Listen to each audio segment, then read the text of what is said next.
What if I told you that many of the places we know today were once called something else? Not by their people, but by their rulers. From colonial imposition to cultural revival, the renaming of cities, states, and countries is not cosmetic. It's political, emotional, and deeply historical.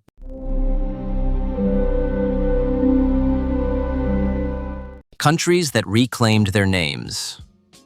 Myanmar, formerly Burma. Name changed in 1989. Reason: removal of colonial legacy and adoption of a more inclusive national identity. For centuries, the country was known internationally as Burma, a name derived from Bamar, the largest ethnic group in the region. This term entered global usage through British colonial administration and reflected a colonial pronunciation rather than the nation's own linguistic diversity. In 1989, the ruling government officially adopted the name Myanmar, a word with older literary roots in Burmese. Unlike Burma, which is closely associated with a single ethnic group, Myanmar is considered more formal and inclusive, symbolically representing the country's many ethnic communities such as the Shan, Kachin, Chin, Karen, and Mon. The change was also a political statement, an attempt to move away from colonial-era naming conventions and assert sovereign control over national identity. While some international actors initially continued using Burma for political reasons, Myanmar is now the widely recognized official name used by the United Nations and most countries. In essence, the name change reflects Myanmar's effort to redefine itself from a colonial label to a name rooted in its own history, language, and cultural plurality. Burkina Faso, formerly Upper Volta. Name changed in 1984. Reason: Pan-African cultural revival and rejection of colonial identity. During French colonial rule, the country was named Upper Volta, a purely geographical label referring to the upper basin of the Volta River. The name had no cultural, historical, or ethnic connection to the people living there. It reflected a colonial habit of mapping and naming territories for administrative convenience. In 1984, revolutionary leader Thomas Sankara renamed the country Burkina Faso as part of a broader movement to restore African dignity, self-reliance, and cultural pride. The new name is a deliberate fusion of two major local languages: Burkina, from Mure, meaning upright or honest people; Faso, from Dioula, meaning fatherland or homeland. Together, Burkina Faso translates to land of upright people, symbolizing moral integrity, resistance to oppression, and unity beyond ethnic divisions. Even the term for citizens, Burkinabe, was carefully chosen to avoid favoring any single ethnic group.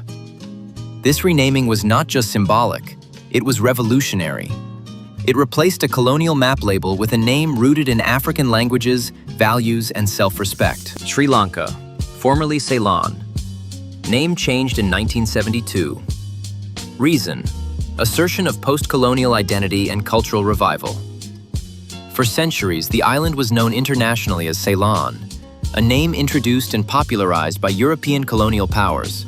First the Portuguese, then the Dutch, and later the British. The word Ceylon itself is a European corruption of earlier local names such as Sinhala and Simhala, altered through foreign pronunciation and colonial record-keeping. After gaining independence in 1948, the continued use of Ceylon was increasingly seen as a reminder of colonial domination rather than a reflection of the island's own heritage. In 1972, when the country adopted a new republican constitution, it officially changed its name to Sri Lanka. The name Sri Lanka has ancient Sanskrit origins. Shri means radiant, sacred, or resplendent. Lanka refers to the island itself, a name found in ancient Indian texts and regional historical traditions. Together, Sri Lanka means resplendent island, evoking the country's long-standing cultural, religious, and civilizational history that predates European rule by millennia.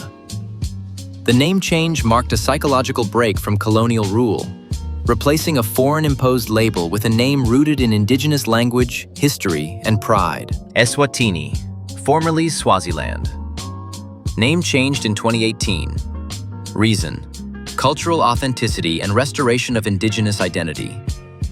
The country was internationally known as Swaziland, a name shaped during the British colonial period and adapted to English pronunciation.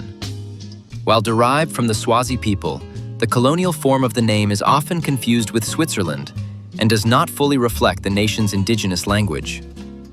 In 2018, King Mswati III announced the official renaming of the country to Eswatini during celebrations marking the 50th anniversary of independence. The name Eswatini comes directly from the Siswati language and translates to Land of the Swazi. The change was intended to reassert cultural authenticity, restore the original indigenous name, break away from colonial-era naming conventions, strengthen national identity rooted in local language and tradition.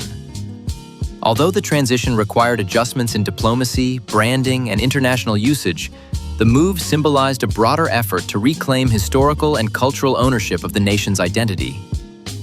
Eswatini's renaming was not about changing history, but about correcting it, replacing a colonial adaptation with a name spoken by its people for generations. Every renamed city or country tells a story of resistance, pride, and rebirth.